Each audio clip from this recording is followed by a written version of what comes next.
A very good morning to all of you. I'm Dr. Farendra Bharadwaj, working as Associate Professor in the Department of Obstetrics and Gynecology. Today I'll be discussing a very common topic in gynecological field, which is pelvic organ prolapse. Other name is relaxation of pelvic organ. So what it is basically a organ which is coming out through its normal position. It's called as prolapse, pelvic organ prolapse. What are the common pelvic organs? In female, we have got a uterus, along with bladder and rectum are the common pelvic organ. So when they come out, it's called as pelvic organ prolapse. So this is how the pictures looks like. If you do paraspeculum examination, you can see a bulge, something which is coming out from the introitus. So what is its clinical importance? Definitely it comes with the age. So as the age increases, menopausal state increases, these type of prolapse are commonly seen. And most of the time these prolapses are asymptomatic, but when they become symptomatic, they require treatment. If we go into the anatomical detail to understand the pathophysiology, so these are the common organs like bladder,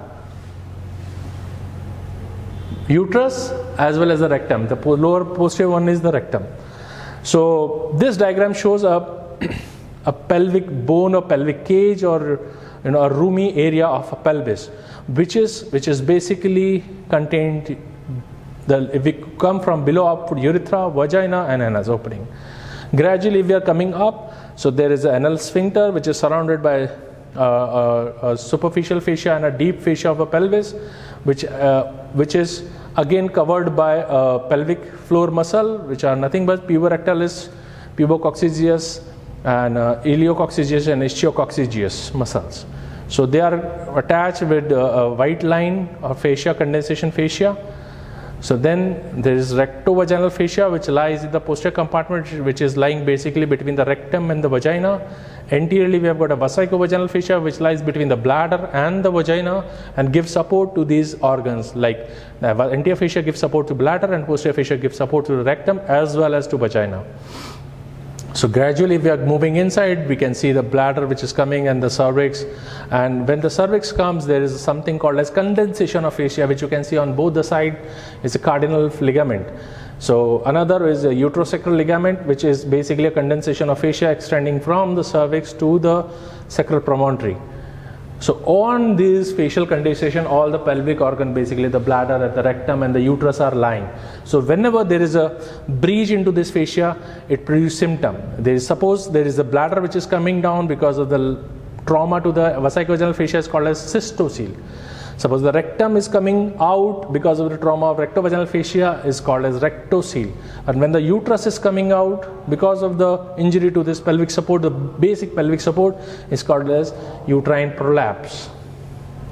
So this is a beautiful diagram showing a condensation of fascia which is lying around the cervix in the vagina. So Delancey has divided all these support into 3 levels, level 1, 2, and 3. So what is level 1? This is a clinically very important thing. Level 1 is something, a fascia which is covering the cervical ring, pericervical ring, which is basically holding the cervix on cervix and the uterus. And this is nothing but from anterior to posterior we go, there is a pubocervical ligament, laterally there is a macrodorsocardinal ligament, and posteriorly there is a uterosacral ligament. So these structures form a pericervical ring and basically hold the cervix. So if there is a defect in the level 1, the uterus will prolapse. Another level is level 2, which is anteriorly vesicovaginal fascia and posteriorly rectovaginal fascia. So whenever there is a defect in the level 2 Delancey, so it will produce like a vaginal prolapse. So vaginal prolapse means anteriorly bladder will sink down, called as cystocele. Posteriorly rectum will come out, called as rectocele. And level 3 is nothing but urogenital diaphragm along with the perineal body. So level 3 is basically the introital part. If there is a defect in the level 3, it's called as lex perineum. Clinically, this Delancey system is extremely important, and on the basis of this defect we decide the treatment modality. So this is a diagram, is basically the representation of the same whatever I have spoken just now. So what are the potential risk factors for pelvic organ prolapse? Which predisposes, which is the one which initiates? So predisposing factors are genetic, races, and gender. So of course we know that females are prone for developing prolapse. Race is, yes, Africans are, white African and Americans have got high incidence of pelvic organ prolapse, and genetics is congenital or hereditary. It all depends upon the type of collagen which they are carrying. Pregnancy and birth trauma is a factor which can initiate, or there is a pelvic organ surgery can initiate or predispose to the prolapse. Obesity, smoking, COPD, constipation are the promoting factor, or you can say predisposing factor. Age, menopause are again a predisposing factor, and certain diseases like neuropathy, myopathy, polio are again a predisposing factor for genital organ prolapse. Diagnostic approach, if we go, is most important is the symptom. The patient itself says there's something which is coming out from below. Another is he can say, oh, there's one vaginal bulge you can see whenever I go and pass the feces or urine. Whenever I sit down, there's something which is I can feel from below, is a common symptom. Some of them can have a urinary complaint like urinary incontinence and various other things. So if we go down to the physical examination, yes, it's the most important thing to diagnose a pelvic organ prolapse. Per speculum examination, you go and see that yes, what is coming out, whether it is a bladder, whether it is a rectum, whether it is a uterus. So per speculum examination is extremely important.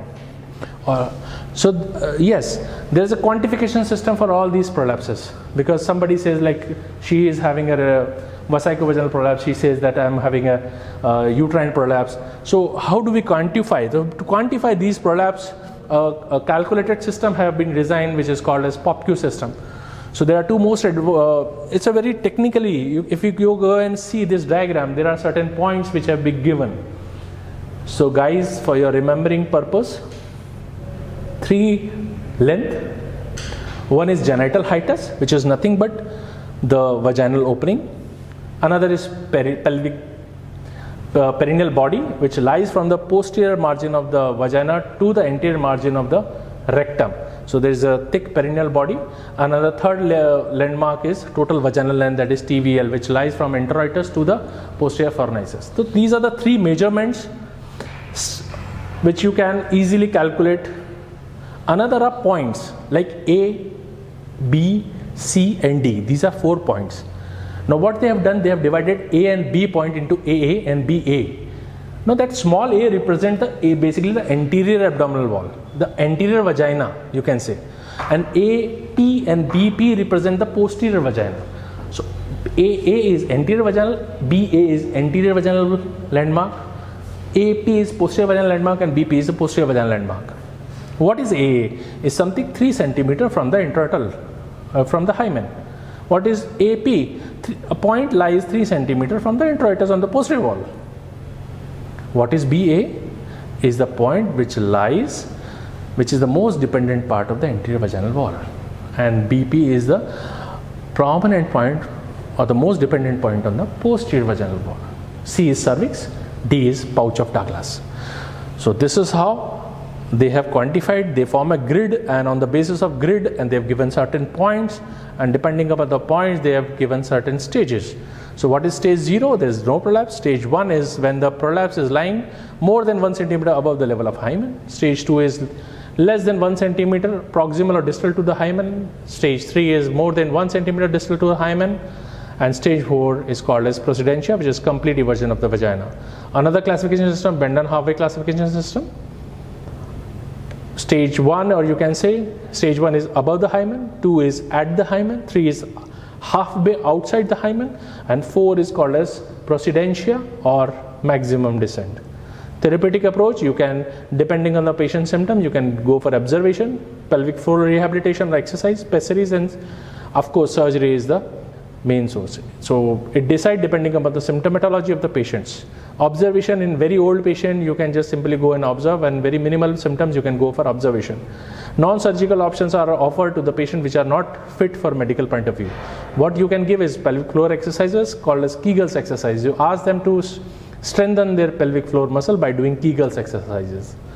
Pessaries is another one by which you can, these pessaries are silicon pessaries, you can put it in the vagina, which can hold the uterus way above the hymenal opening, and the uterus doesn't come out. So it gives some symptomatic relief and definitely help the patient.